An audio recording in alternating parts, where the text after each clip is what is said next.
Nós criamos no Movimento Internacional de Consciência Cósmica esse momento que a gente diz momentos do consciência cósmica. O momento do consciência cósmica é um momento que a gente tem, às vezes, para bater um papo, falar sobre alguns assuntos que são correlatos àquilo que o consciência cósmica faz, né, apresenta, e, de certa forma, levar para as pessoas as informações que muitas das vezes as pessoas não têm acesso. Ou seja, nos nossos bate-papos, assim como acontecia no encontro da ufologia, ou seja, é uma oportunidade que nós temos de É, conversar algumas coisas, né? E hoje o nosso exato. e hoje o nosso bate-papo vai voltar justamente para a parte do livro La Cueva, que deve ser lançado esse ano na Feira do Livro de Gramado. O, o livro já está pronto, praticamente. Bom, é novembro, né? Você é o prefaciador dele, quer dizer, como Ah, prefaciador, você também leu o livro e você sabe, você tem uma ideia de tudo aquilo que está lá dentro do livro, né? E aí, essa semana eu estava observando algumas coisas, assistindo alguns filmes, e tem uma série do Star Trek, o Netflix até está lá como um dos mais acessados, né, nos últimos tempos. E aí, quando você começa a assistir, e é algo que não só o Danilo Noronha já falou, mas que muitos outros que estão dentro desse campo da ufologia comentam, né, é as informações subliminares que são trazidas através do filme. E aí tem hora que eu fico assim pensando, o cara que criou o filme, que escreveu, que veio aquilo lá, pô, tem que ter uma mente de uma fertilidade enorme, porque para detalhar todas aquelas coisas, e o mais mas, interessante é a ligação que ele faz com as coisas que a gente está vendo aí nos dias de hoje, dentro dessa pesquisa científica, dentro dos caras que estão dentro da ufologia, porque ele vai em cima daqueles pontos ali. O que você exato. É, pensa aí? e ninguém pode dizer que, de repente, não recebeu uma visita, né, de um ser, de algum extraterreno qualquer, e olha, é assim, tu vai fazer desta forma, né? Ou ele foi, né, foi inspirado, foi intuído a essa questão toda de como nós estamos caminhando, né? E tu falasse uma coisa correta no momento, né? Nesse nosso movimento internacional de consciência cósmica, né? Nunca se viveu tanto um momento cósmico de universalização dentro do planeta, né? Tu vê, e a gente já se conhece isso, já vem tratando desse assunto há tantos anos, eu pelo menos desde os anos 90, mas a gente assim de forma contida, falando com um, falando com outro, né? Conhecendo tipo um Rogério da vida, daqui a pouco conhece um outro que vai te levando. Mas no momento que nós estamos, isso veio à tona, melhor, né? As pessoas, muito mais gente, tem muito mais liberdade, talvez pela própria facilidade das redes sociais, mas, enfim, é um momento que realmente a gente vê de uma conscientização para o planeta fazer a sua reintegração, né? Dar esse passo melhor que ele precisa, né? E as informações são essas. Olha, a gente recebe um cabedal de informações e a gente não consegue. Assim, vai devagarinho, né? Porque acho que o que a gente precisa assimilar ainda é a questão do amor, a verticalização no sentido Não. do sentimento. Né? As pessoas ainda encontram uma dificuldade muito grande de falar, de entrar nesse tema e discutir sobre o tema. Então, aquilo que nós falamos, existem alguns pesquisadores, algumas pessoas que estão dentro dessa área aí, e utilizando esse mecanismo de informação, eles pisam fundo. Você pega, por exemplo, o Rodrigo Romo, ele não tira o pé do Nossa, ele bota bem acelerador, não. baixo. Ele não tira o pé do acelerador, não.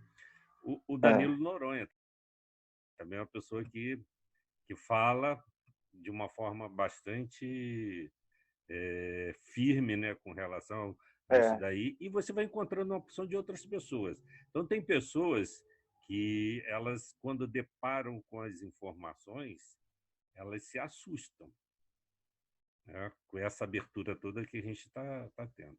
Então, por exemplo, eu conheço pessoas que estão dentro da doutrina espírita e que viraram para mim e falaram assim: Marco, eu comento isso contigo, de UFO, porque eu sei que você dá essa abertura para poder eu comentar. Mas lá dentro da casa espírita é difícil, não são qualquer pessoa que você comenta e que a pessoa entenda isso. Embora nós saibamos que o Allan Kardec, há 164 anos, ele já tinha na codificação dele, ele já tinha falado que o Chico Xavier, há 80 e tantos anos atrás, na primeira psicografia dele, Cartas de uma Morta, né, que a mãe dele vinha trazer aquelas informações, um livro que só foi editado quando ele estava com 25 anos. Então, ela comentava que ela tinha ido em Marte, que tinha ido em Saturno, e a gente pega aí dessa parte dos livros espíritas publicados, e eles trazem uma quantidade Sim, imensa de muito informação. falta. Aí eu te pergunto o seguinte, né? Você, na época que era comandante, né, fazia voos internacionais, pilotava lá aquele 777 lá seu, e quando você deparou lá com aquele UFO lá, isso foi por volta de quando? Que ano, mais ou menos? Isso foi, deixa eu me lembrar, eu estava indo para Cancún, São Paulo, foi nos anos 90, acho que 96, entre 96 e 98, por aí. Eu não tenho assim, porque em 90, espera um pouquinho, pode ser um pouco depois. Não, eu fui para o outro avião, para o 777, eu fui em 2002. Não foi no final dos anos 90. Pois é, Que eu até me lembro, né? Naquela época, talvez você não tivesse a mesma... Você não ficasse tão à vontade de falar sobre esse fato como você fala hoje, né? Sim, com certeza. Mas pelo próprio...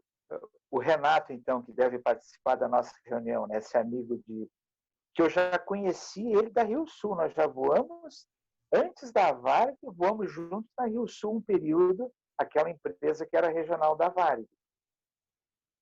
E a gente só foi se encontrar dentro dos mesmos assuntos. Um dia nós fomos voar juntos, ele estava sentado no banco, lendo Elan, né? E aquilo, aí tá, eu não me lembro se era Carmo ou Compromisso, e o título me chamou a atenção, né?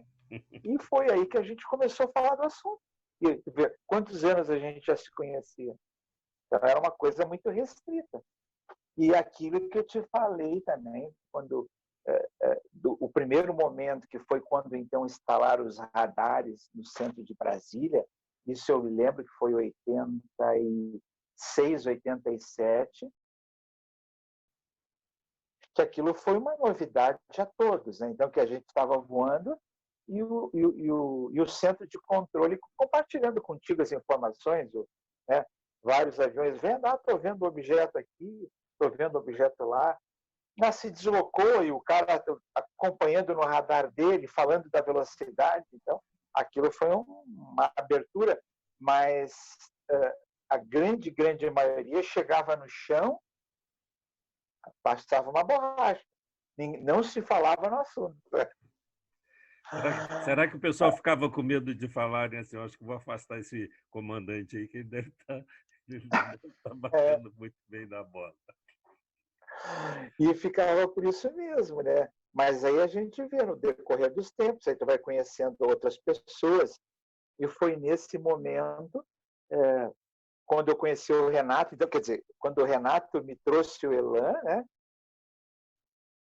Ah, não, vamos assistir a palestra dele. Foi aí que eu também abriu mais, eu comecei a conhecer mais gente em São Paulo, dentro desse nosso, eu vou dizer, não é bem o nosso credo, mas desse conhecimento que estava entrando nessa novidade, que estava chegando, já existia, e aquilo que a gente então já era espírita. Mas aí tu começa, como acho que acontece com a gente, né? Tu começa a juntar os fatos da espiritualidade com a vida de outros planetas, de outros seres, né?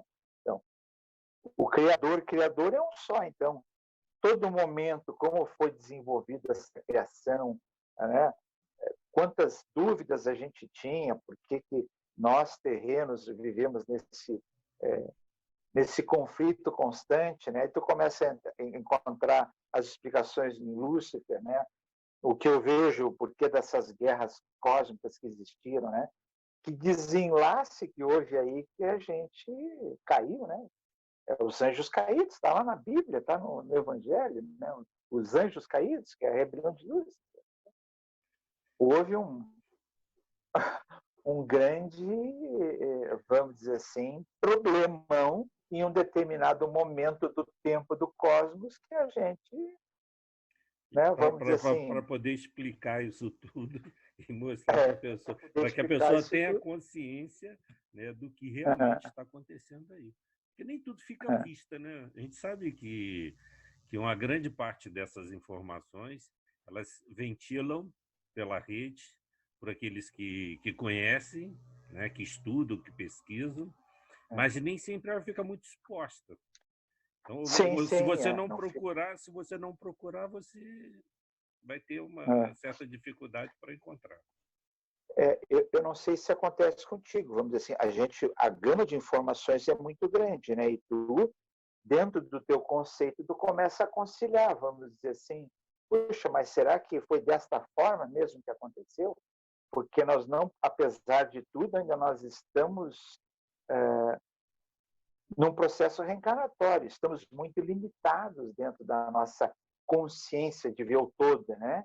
Diferente de tu já estar no nível de desencarnado, vamos dizer assim, não preso à matéria como nós estamos. Então, independente, claro que outros seres que também estão num processo reencarnatório estão viajando aí dentro de naves e conversando com a gente, né? Mas tem muita informação, né? Eu pelo menos eu vou colocando, vai entrando na fila, tá ali. É um grande quebra-cabeça, né? A verdade é essa. Opa, entrou isso aqui se encaixa aqui? Não se encaixa aqui. Vou esperar mais um pouquinho, né? Esperar o momento certo para botar as informações. Mas é fantástico, né? E para mim, vamos dizer assim, eu acho que eu já comentei isso contigo, mas para mim foi muito marcante, né? Porque eu estava num momento assim que eu frequentava lá a federação em São Paulo e eu estava num momento de muita indagação, assim, de perguntar, né, de entender esse processo. E foi aí que entrou o Elan com os livros dele, de que as coisas se encaixaram, né? Por que nós estamos, né? Tanto problema, por que a gente fez que tá tão, não está bem certo isso? Aí tu começa a entender o acontecimento e aí tu consegue dentro do próprio Evangelho perceber, ou aí o outro lendo Emmanuel, eu tô lendo como tu falasse o Chico, né? Tantos outros, o Haroldo, né? E entender que o processo realmente ele é maior do que a gente vai observando, né, que muito desses grandes palestrantes espírita que tem aí, como Haroldo Dutra, né, e o Paulo Fortuoso, lá do Rio, eles não têm medido muito para poder colocar dentro do meio espírita, como de uma forma geral, esse tipo de informação, né? O Paulo Frutuoso, por exemplo, fez palestra agora nos Estados Unidos e ele tem colocado algumas coisas relacionando a mediunidade com os seres extraterrenos, ou seja, num processo integrativo de cura, de tratamentos e por aí vai, né? O Haroldo Dutra ele é mais cometido, mas ele, por exemplo, nas aulas que ele fez aí sobre a Gênese, né, onde ele destrincha a Gênese Sim, ali, eu li algumas que a Marlúcia mandou. Ele, em alguns momentos, ele era bem enfático em colocar, né, esse posicionamento que os espíritas têm medo de colocar, né, dessa questão da ufologia, de seres em outros planos, em outras dimensões, mas eles vão colocando. Né, eles vão Vão. colocando. Eu li um dos que a Marlúcia mandou, assim, que eu chamou bem a atenção, é justamente isso. Ele colocou, né, essa questão que... Mas está escrito, nós não estamos sozinhos. E ele faz a ligação desse momento atual que a gente vive, essa confusão toda, essas questões todas. Ele vem e coloca uma coisa bem atualizada. E aí a gente fica pensando, né? E essa turma de escritor que tem por aí, né, que escreve todas essas coisas aí, né? Até onde que essas informações chegaram até eles por mecanismos, vamos dizer, de interação com esses seres ou utilizando da própria mediunidade. A gente sabe que mediunidade é um mecanismo que te possibilita você interagir com dimensões diferentes, né? Que até então, há alguns anos atrás, quando você falava de mediunidade dentro da casa espírita, o cara achava que mediunidade era um mecanismo lá que o espírito vinha e pá. E não, a gente sabe que tudo isso é físico. É físico e ele tá posicionado em você porque é você que abre esse portal para poder fazer essas comunicações. Mas e aí a gente fica pensando como é que essas pessoas falam. Eu coloco isso daí diante dos livros que eu já escrevi. O Lacoevo é vamos dizer assim, que essa viagem no tempo, né? Interessante essa questão que tu foi na pré-história buscar o desenvolvimento não só do objeto, o homem, a matéria, como ele se desenvolveu, o espírito veio necessitando de um corpo melhor para habitar, mas é interessante como, às vezes, isso é uma coisa que às vezes eu penso, essa questão da linha do tempo, né? É uma coisa que ainda me foge muito. Eu vejo dessa forma. A linha do tempo é como eu quero ver, então, como é que foi lá o descobrimento do Brasil, né? Ou como foi lá o início em La Cueva, lá na Espanha.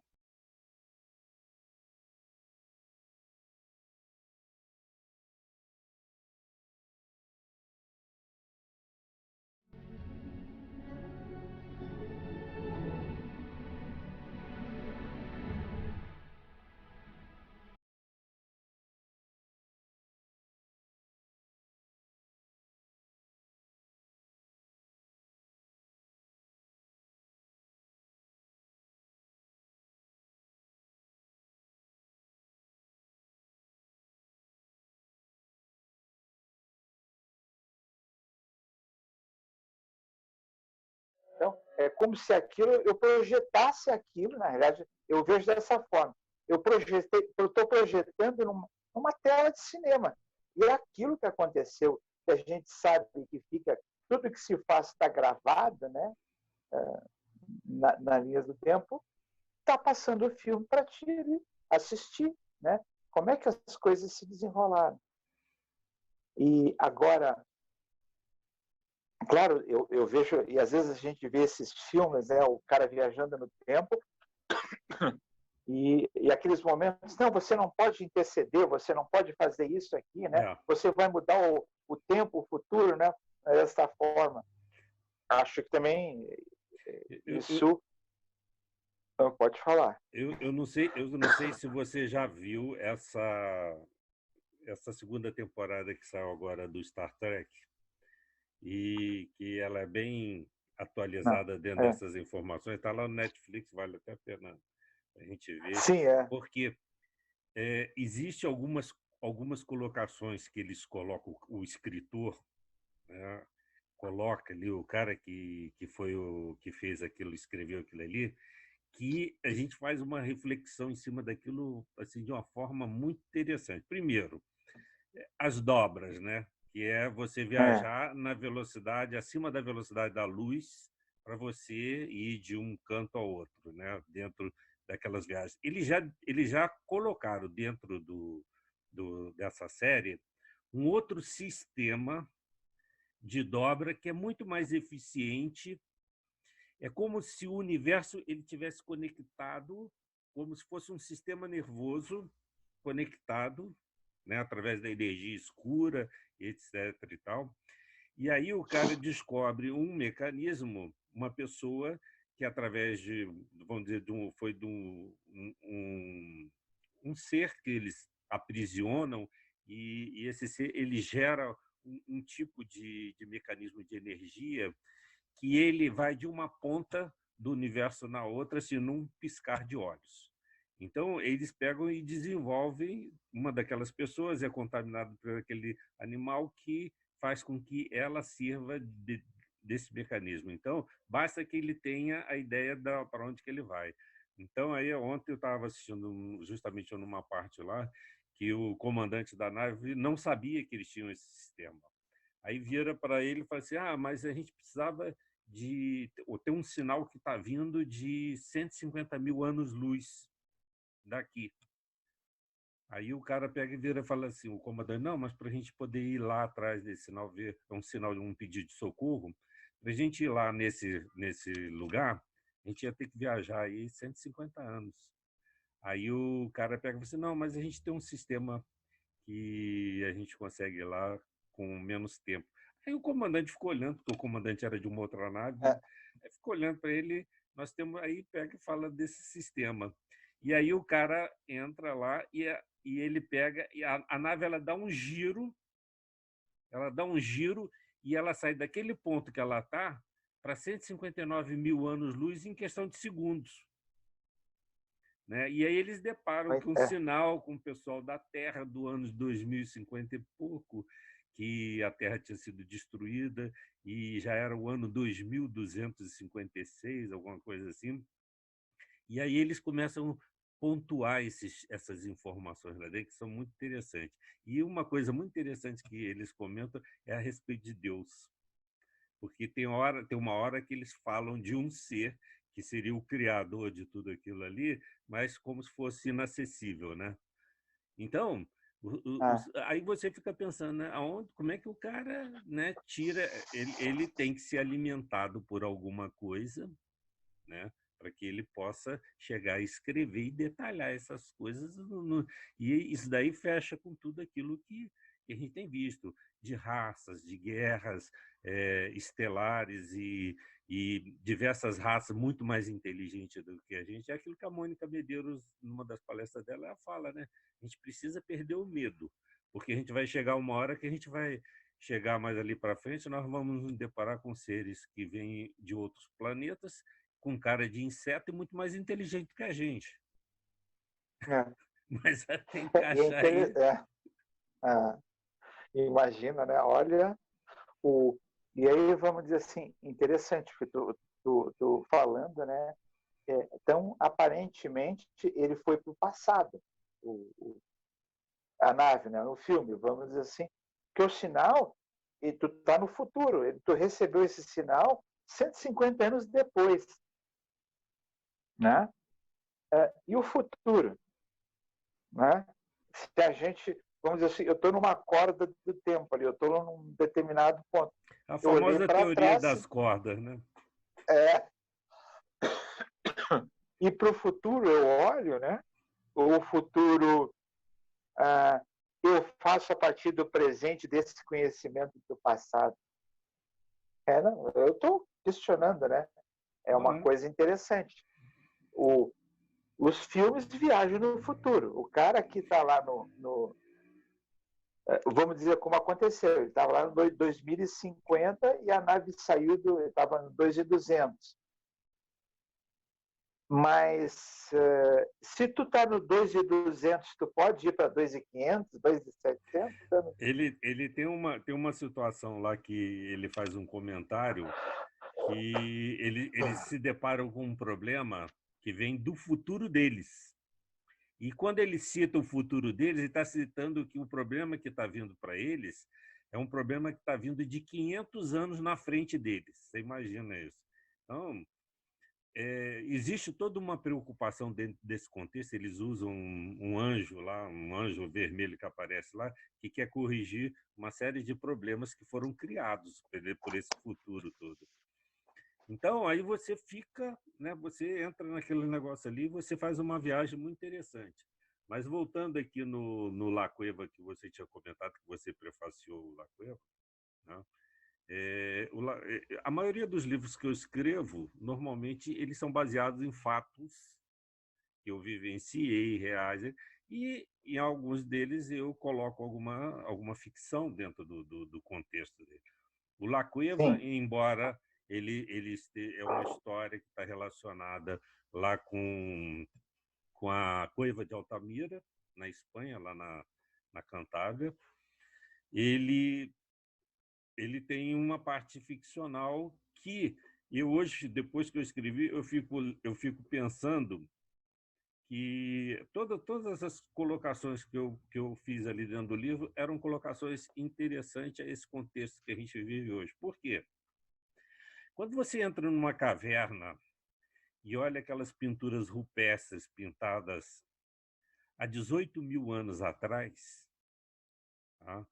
Onde a pessoa não tinha técnica nenhuma que os pintores de hoje têm, né? A pessoa não tinha conhecimento nenhum de como ele ia fazer aquela mistura de cores, já que eles não tinham o material como nós temos hoje.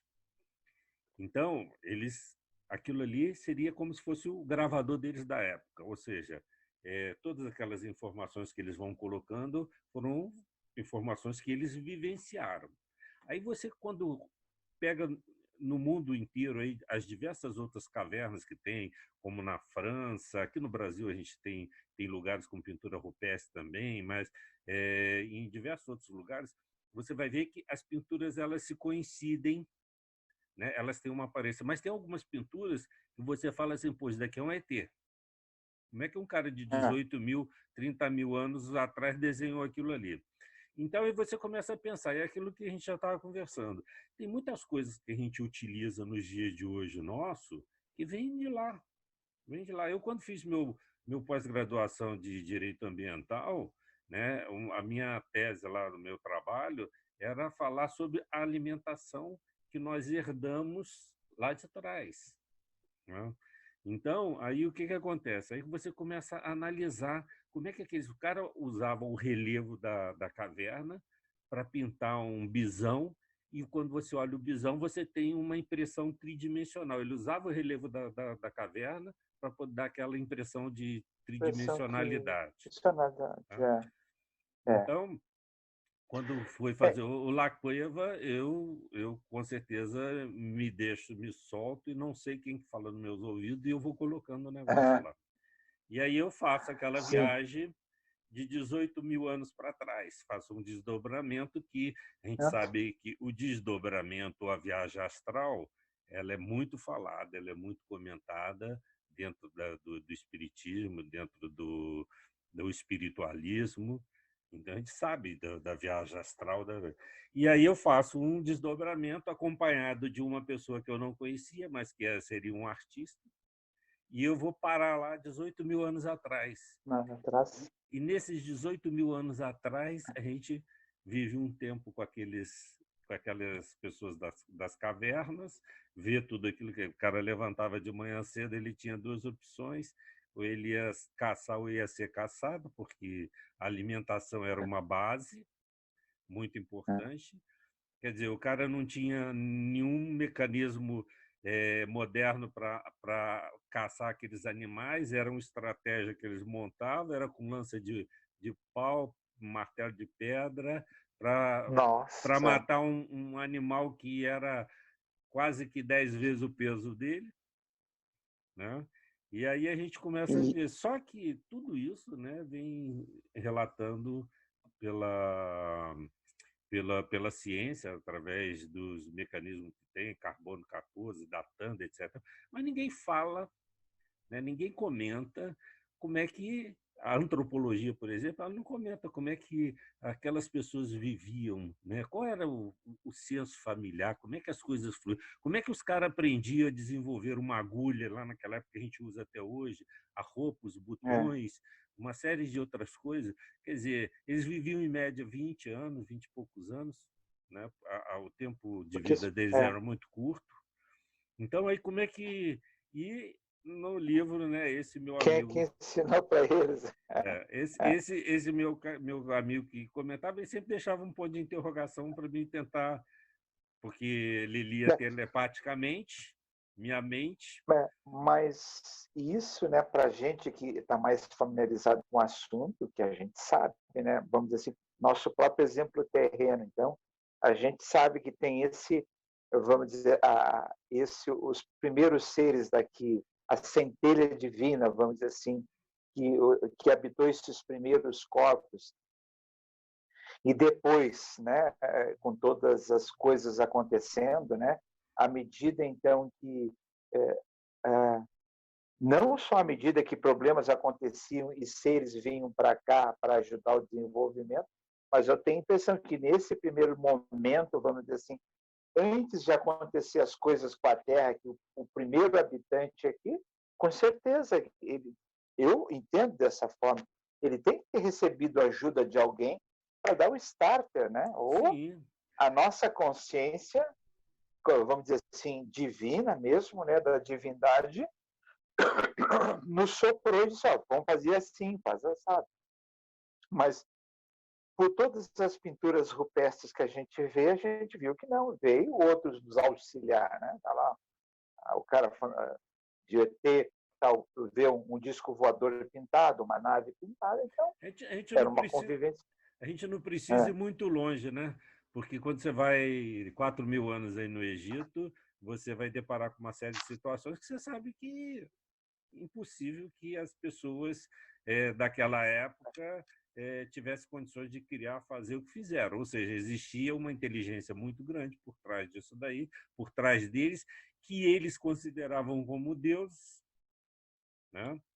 E aí, você vê, no La Cueva existe o momento de um abrir de portal onde apareciam seres não, do futuro que vinham é, e auxiliavam, né, para que eles tivessem determinadas informações. Eles sabiam como é que eles tinham que fazer a tinta, que usava carvão, os minerais, o sangue, etc. e tal, o óleo do animal para fixar as ah, ah, pinturas ah. na caverna.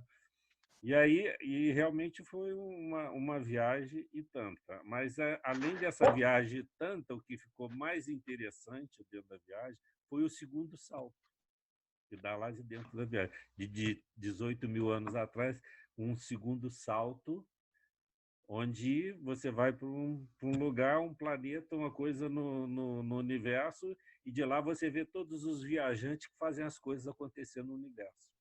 Isso aí também Ah.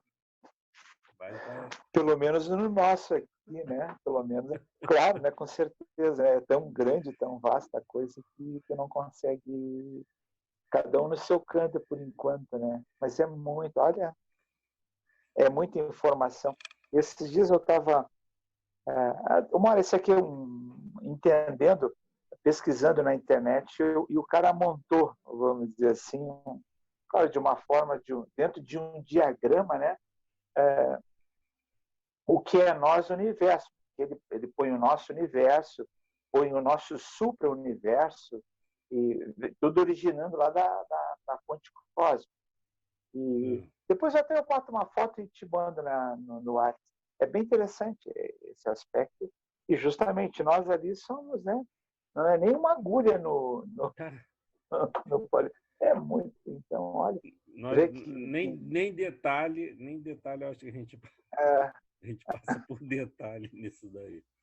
Mas que maravilha. eu vejo que a gente vivencia hoje um momento muito importante, de aprendizado, de abrir de portas, e que a gente não pode perder essa oportunidade de Ah, parar, avaliar. É aquilo que, às vezes, a gente tem que rever alguns dogmas, algumas crenças, algumas coisas, ah, paradigma, porque essas coisas, às vezes, nos bloqueiam, né? Elas nos fecham e a gente não pode ter aquela coisa muito fechada. Eu acho que a gente tem que estar aberto a tudo isso, não importa qual é o sentimento religioso que você tem, né, no que você acredita, mas não é isso que pode ser um mecanismo de interrupção desse conhecimento todo que é jogado aí a cada amanhecer na vida de todos nós, né? ah. E a gente Nossa. vai encontrando muita coisa interessante, muitas informações importantes. A gente não deve se apavorar com elas, mas deve aprender a Não, não, a conviver com gente elas. é bom, né? Aquela história, né? Tu tá montando quebra-cabeça. Daqui a pouco entra uma pecinha, puxa, Pô, não. Aquilo pode ser que no futuro ela se encaixe, mas naquele momento não. Então, bota ela de sim, lado. Vamos achar outra pecinha que vai dando continuidade à tua ideia. é isso aí. Se não, é aquilo, mas o importante é te livrar dos dogmas, dos preconceitos, né? Estar aberto às possibilidades, né? Como está no prefácio, né? Tem que estar aberto às possibilidades que existem, né? São muitas. Pô, Então, é, meu querido, é isso aí, é isso aí. Só é isso mesmo. o, ó, Pode falar. o a Feira do Livro é novembro mesmo, né? Acho que deve Inicialmente, acontecer. inicialmente seria em julho, depois passaram para outubro. Até então, que eu saiba, está outubro. Mas não sei. Com essa pandemia aí, Eu acho que até nada é outubro muito certo, né? Mas eu acho que a tendência é cada vez abrir mais. Eu acho que outubro deve acontecer mesmo, porque a cidade vai carecer muito de eventos. E, e 25 de outubro é previsto começar o Natal Luz também, que é, é outra incógnita por causa do excesso de aglomeração. mas eu Mas vamos acredito, ver o que vai acontecer. É. eu acredito que as coisas tenderão a caminhar, além de que nós sabemos que muitos esotéricos têm falado que esse ano vai ser ainda um ano muito difícil. Até o final do Ah, ano, nós vamos ter muitos acontecimentos aí surpreendentes. Mas eles não falam quais são os acontecimentos surpreendentes. E é. aí, quando você pega o Rodrigo Romo, ele fala que de 2021 a 2025 vão acontecer coisas que nós vamos ter que mudar de qualquer jeito, né? Quem quer, Inclusive, vai, né? inclusive com vamos dizer assim, colocando por baixo todo esse mistério que se faz até hoje de UFO, de etc. e tal. Então, segundo ele, nós vamos ter aí uma presença imensa aí de Massiva. UFO, massiva e a gente vai ter que começar a mudar os conceitos. Ele fala que até 2025 muitas coisas vão mudar, em termos de economia, de tudo, né, que é necessário e isso daí está sendo trabalhado. Você sabe que é até interessante, né, que eles falam muito de confederação intergaláctica, e É. no filme do Star Trek também tem uma confederação lá. Tem, O negócio é tudo. Mas, tem, né? então, eu acho que as coisas vão acontecer, vão se abrir. Eu estava conversando com uma amiga nossa que ela vai fazer uma palestra aí no Consciência Cósmica, e a gente estava comentando a respeito de portais. Fala-se que aqui entre Gramado e Canela tem alguns portais, inclusive pegando essa parte da serra, indo lá até Cambará do Sul. Ela, inclusive, falou que já teve alguns congressos, algumas coisas com gente de tudo quanto é canto do mundo aqui, em cima desse tema, e que foram algumas coisas muito interessantes. Ela estava falando de algumas colônias espirituais que tem por essa região nossa aqui. Inclusive, aqui perto da gente, ela fala que tem um lugar que é uma espécie de uma colônia que está bem no meio de Gramado. Olha, Então, é, a gente vê que a turma está bem inteirada e está bem ligada ligada, nas né? coisas, né? Mas você sabe que Ah, essa semana eu tinha mandado aquela foto que eu tirei, aquela que você já viu, eu tinha enviado para a revista UFO, para que eles pudessem me dizer, o que analisar. que é isso? Analisasse aquelas fotos e me dissesse o que era aquilo. E aí eles pegaram e encaminharam aquilo para um ufólogo lá deles para analisar. Só que o cara até hoje não me deu informação, não me deu retorno. Eu já até... Então, essa semana eu mandei para a NASA. Juntei o material tudinho, depois eu mandei para a NASA, né? Agora quero ver se vocês vão responder, porque eu ainda me digo que eu vou ser capaz de responder mais rápido que a turma aqui do Brasil, porque aqui no Brasil o pessoal está Sim, precisando imagina, agilizar. né? Ou eles têm muita coisa para analisar. Mas não, quanta gente que manda informação para lá, né? Olha, haja. A gente conhece algumas pessoas aqui que mandam pergunta, questionam alguma coisa para a NASA e eles respondem. Então, vamos ver. Responde. Eles têm uma boa mente lá. O grande negócio todo é ele daqui a pouco virar para mim e falar assim: ó, você fotografou um UFO, agora não era para você fotografar ele, não. Você, Não, você botou à vista algo que não era para ficar à vista. é, Vai fazer o não, quê? e agora o cara aí do SpaceX, né, que não para de botar satélite em órbita, né? O cara lança um foguete com um monte, eu não estou entendendo o que ele está, por que tanto satélite? Ah, meu filho, O cara eles quer, estão. Alguma coisa eles estão fazendo. A gente com encontra, certeza. a gente encontra, por exemplo, em diversas lives, em diversas matérias aí, algumas informações que deixa você sem os cabelos que você já não tem, né?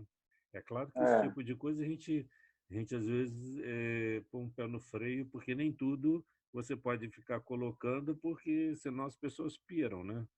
Mas tem muita coisa acontecendo aí. Tem muita coisa sendo Sim, a gente não trabalhada. pode esquecer, né, que tem a turma do lado de lá que ainda quer que as coisas se atropelem, né? Então, nós estamos aí, então, eu não sei se foi tu que uma dessas que tu me mandaste também, né, que os gays, os reptilianos ajudavam o Hitler já na época do Olha, nazismo, os nórdicos. se fala Então, que em essa turma está 1900, aí ainda. falaram que em 1947, né, já tinha nazista viajando até a Lua e Marte. A gente nunca tinha ouvido É, falar disso, mas que já é, tinham, né, aquela história que falam do acordo do presidente americano com essa o turma, Eisenhower. o Eisenhower, e que 12 militares americanos foram num disco voador para Zeta Retículo, né? Aquela Um constelação lá. lugar desses. Ficaram viajando 10 meses, ficaram lá nesse planeta por 12 anos, alguns morreram lá e depois voltaram. O último morreu em 2005 aqui na Terra, mas você não ouve ninguém falar disso daí não, mas essa história corre por aí, ou seja, tem muita coisa aí que a gente de vez em Sim, quando tem que imagino, dar imagino. umas pinceladas assim, É porque selada para. para não ficar totalmente escondido. Uh, Mas é isso daí, meu amigo. meu amigo. Então Nós tá. vamos nós vamos outra hora e fazer uns outros momentos do Consciência Cósmica para Bom, que bom é para trocar que ideia. para a gente trocar ideia para essas coisas não criarem teia de aranha, né? E É, aí não, e para a gente. aos poucos a gente vai E tu sedimentando. conversando assim, tu entende um pouco mais. Às vezes tem coisa que tu não consegue, não dá faísca. E tu conversando com uma pessoa, daqui a pouco aquilo, né? Dá faísca, tu entende um processo que tu não entendia antes. O que acontece? Muita gente lê, né? Você é uma pessoa que lê bastante, eu gosto de ler também, enfim, a gente escreve, etc. Tal. Então, esses momentos são momentos para a gente pegar e pensar aquelas determinadas... Pô, o que você acha disso? O que você pensa a respeito disso daí? Né? Então, hoje, por exemplo, esse mecanismo que a gente estava usando desse bate-papo virtual, e que é algo que normalmente a gente fazia sentadinho numa mesinha aí de um restaurante, tomando um cafezinho e trocando essa ideia. Então, hoje, o nosso cafezinho é aqui através da parte virtual. Mas é uma parte interessante. É interessante, é importante também, porque você vê, acaba não somente você, como eu aqui, né, conversando. Muitas outras pessoas têm a oportunidade de escutar e pensar, né, essas informações em alguma coisa que leu, e aí vai criar os pontos de interrogação, as pesquisas. E assim a gente vai abrindo esse campo. Então tá, meu amigo, te vejo Tá na bom? quinta. Até lá, e a gente vai conversando. Até lá, amanhã já é quarta, né? O tempo passa. É isso daí. Tá bom. Abraços.